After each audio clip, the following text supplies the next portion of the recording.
presidente de Estados Unidos, Donald Trump, firmó una orden secreta en la que instruyó al Pentágono para que las fuerzas militares ataquen a los cárteles de la Ciudad de México, Venezuela, Haití y El Salvador, que fueron designados como organizaciones terroristas. Se establece que pueden haber operaciones militares en agua y territorio extranjero. En esta versión publicada por The New York Times, y que no ha sido negada, no se aclara, rectifico, si los operativos se implementarán de manera unilateral o en coordinación con los gobiernos. Mientras que la presidenta Claudia Sheinbaum fue contundente al rechazar operativos militares, lo ha dicho en varias ocasiones, hoy lo volvió a decir, operativos militares estadounidenses en nuestro país y que no será violada nuestra soberanía. La mandataria aclaró que México ha rechazado en varias ocasiones que Estados Unidos intervenga. Explicó que durante llamadas telefónicas con Washington, la idea de una intervención para combatir a los cárteles de la droga se ha puesto sobre la mesa por parte de Washington y el gobierno mexicano lo ha negado categóricamente. Para atacar a los cárteles, el presidente Donald Trump analiza usar tecnología como drones en lugar de militares. Según información del Washington Post, el mandatario estadounidense contemplaría llegar a un acuerdo con las autoridades de nuestro país para combatir a las organizaciones criminales. En eso andamos, ¿eh? Bueno, hablemos sobre la intención de Estados Unidos y hablemos de muchas otras cosas, ligadas a esto, sobre la idea de que ataquen los cárteles del narcotráfico en nuestro país y la respuesta de la presidenta Claudia Sheinbaum. Bueno, saludamos a Sofía Huet, especialista en seguridad. Querida Sofía, gracias por tu tiempo. ¿Cómo estás? Muy buenas noches. Hola Javier, aquí con el gusto de saludarte y con muchas cosas efectivamente para platicar sobre las decisiones del presidente estadounidense, tanto en su propio territorio como también en cuanto a lo que hace a México, así que a la orden. Gracias de nuevo por tu tiempo. A ver, Sofía, yo planteaba el otro día que no podemos decir que era muy remoto, ¿no? Que a lo mejor no es ni tan remoto por cómo está la dinámica de la relación bilateral, por cómo está Donald Trump. Ya ves que hoy ya cerró otra vez, también lanzó toda una serie de cosas para la ciudad de Washington y los capitalinos salieron a las calles a decir, ya no lance tantos distractores porque Washington es una ciudad segura, ¿no? A ver, ¿qué ves de lo primero? ¿Qué ves de esto, de la eventualidad de que pudiera meterse en territorio nacional? Por ahí donde lo ves, ¿eh?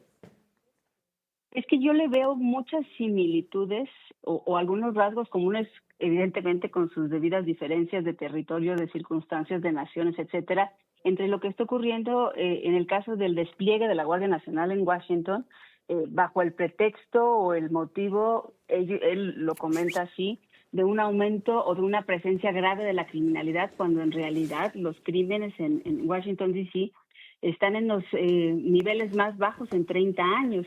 Y lo que está haciendo él es invocando pues una ley de 1973 que le permite tener control de la policía local y desplegar la Guardia Nacional. Hay que recordar que además pues esta ciudad es clave para Estados Unidos y que lo que le permite al presidente norteamericano es controlar la narrativa, que es exactamente lo que en el caso de México está ocurriendo. No importa cuántos esfuerzos se estén realizando, igual como no importa qué tan bajo esté el crimen en Washington, lo que al presidente norteamericano le importa es la narrativa y sobre todo tener para sus propios términos y beneficio, además, mecanismos para poder presionar y llegar a sus fines, ¿no? En el caso de México, hace un momentito lo platicaban en el reporte del Gabinete de Seguridad sobre aseguramientos de más de 477 millones de pesos, sobre 139 millones de pesos asegurados a la delincuencia organizada, lo cual es algo completamente diferente a lo que vimos en los 6 años anteriores. Entonces, México sí está haciendo un esfuerzo, estamos hablando de una gran cantidad de detenidos, pero insisto, es el interés de generar un control sobre la narrativa, pero además también un control, hay que decirlo también, no es bueno, ni me gustaría juntar estos temas de la seguridad con las elecciones. Aunque en Estados Unidos todavía falta, igual que en el caso de México para las elecciones, en Estados Unidos serán en noviembre de 2026, lo que ya está ocurriendo es que a través de todo este tipo de discurso, lo que hace Donald Trump es activar a su base electoral de cara a estas elecciones. ¿Por qué? Porque hay que recordar que además todo esto también fueron promesas de campaña que realizó. El tema de ir contra los cárteles mexicanos, el tema de ir contra la inseguridad o la violencia, en dado caso que está permeando en algunas ciudades y territorios institucionales. Y también hay que decir, yo lo que veo es cómo hace una prueba o está probando los límites legales, tanto en el caso de su propia nación como en el caso de México. En el caso de su propia nación, además, lo que está generando son también precedentes para que el día de mañana, si existe algún estado que quiera, especialmente con ciudades de oposición, tomar este tipo de discursos e invocar a la Guardia Nacional, pues ya exista un escenario en donde los republicanos, los demócratas, pues encuentren una estrategia político-electoral basada en la seguridad y utilizar el crimen como una bandera, ¿no? Y no es casual que, por ejemplo, que en el caso de Washington haga la comparación de que del crimen con el caso de la Ciudad de México o incluso con Bagdad. Lo que busca justamente es hacer un tema de dramatización que además le genere buenos reflectores y encabezados muy claros entre la opinión pública.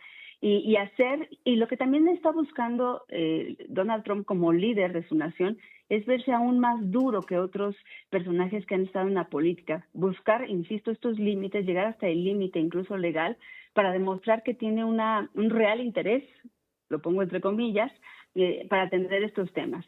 ¿Qué es lo que podríamos esperar o pensar? Yo creo que difícilmente se darán este tipo de invasiones, pero lo que sí hace es generar una presión para el gobierno mexicano para que dé más resultados, para generar más mecanismos de coordinación, etcétera. Entonces, es un escenario en donde no hay que perder de vista que finalmente Trump ha sido y seguirá siendo un negociador y que siempre será además un líder disruptivo con leyes, esta que comentábamos de 1973, a las que busca invocar siempre para buscar mantenerse en el reflector como un hombre fuerte y como un hombre que decide. Ajá. Oye, Sofía, a ver, encuentras, digamos, se ve como, efectivamente, se ve como un asunto que sería muy brutal para el desarrollo de los dos países y para la historia, ¿no? Que también eso es una variable. Pero, digamos, en esto que es disruptivo, en esto que de repente ataca y luego frena, ya le dio 90 días a China también, ¿no? Para el tema de los aranceles. Te pregunto, digamos, ¿podría tener un consenso una decisión de esta naturaleza en los Estados Unidos en función de todo lo que Trump ha venido diciendo, recordando la campaña, etcétera? Y yo te lo pregunto ahora sí que a ti como especialista, ¿lo ves muy remoto que pueda pasar? Relativamente remoto, porque todo dependerá de cómo se esté configurando también los temas electorales del lado norteamericano, Claro. porque realmente nosotros tenemos que advertirlo así, México es un símbolo que él ha utilizado para poder responsabilizar a alguien de lo que está ocurriendo en Estados Unidos en el tema de consumo de drogas, de criminalidad, etcétera. Él habla acerca de fronteras débiles, él habla acerca de cómo América tiene que ser recuperado para los americanos, incluso en el tema migrante. Él habla acerca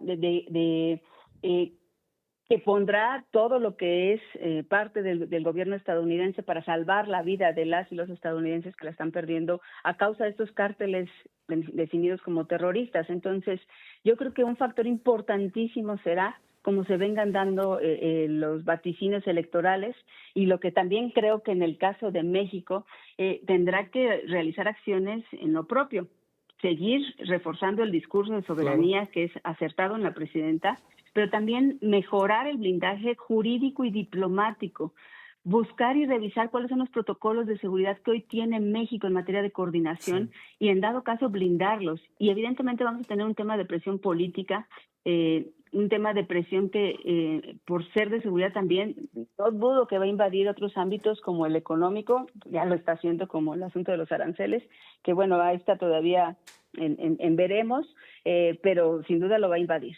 Oye, Sofía, es que lo que pasa es que el gobierno mexicano ya que puede ofrecer en este sentido, porque está también esta variable de la política, ¿no? Lo que se ha llamado la narcopolítica. Pero digamos, ¿qué más puede ofrecer Claudia Sheinbaum en este momento porque también lo que haga en México pues va a tener el efecto del ventilador, o sea, son como muchas variables juntas, ¿no, Sofía, al mismo tiempo? Y sobre todo, ¿qué puede hacer en meses, Sí, apenas a cumplir el año, sí, cuando, perdón, y lo digo con mucha objetividad, pero también, y con el tema de las cifras y sin una connotación política, cuando durante de 6 años se dejaron de hacer muchas cosas, ¿no? Creo que la presidenta hoy va a contrarreloj, va fuerte, pero evidentemente hay toda una narrativa y toda una lista de acciones que durante 6 años se presentaron en territorio nacional y estadounidense. Y aquí yo no perdería de vista la diferencia del presidente Donald Trump de hace unos años con el que de su primer periodo con el que tenemos hoy en día. No era común escucharle este tipo de declaraciones. Él se decía amigo del presidente mexicano, no había ese tipo de presiones sí. y da un vuelco completamente provocado, y que esto refuerza lo que comentaba hace un momento, provocado pues de su derrota. Yo creo que es un Trump que no está no está determinado a no perder, haga lo que tenga que hacer. Sí.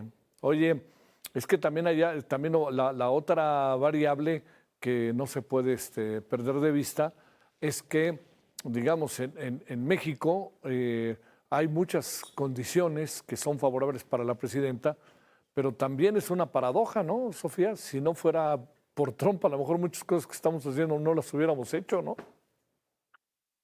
Lo que dices duele y duele bastante, porque efectivamente con un presidente que no presionaba a México para combatir el crimen organizado en nuestro país, pues no solamente ese crimen organizado cometía delitos relacionados con droga, cometía todo tipo de delitos como extorsión, secuestro y otros tantos más, afectando a la población local.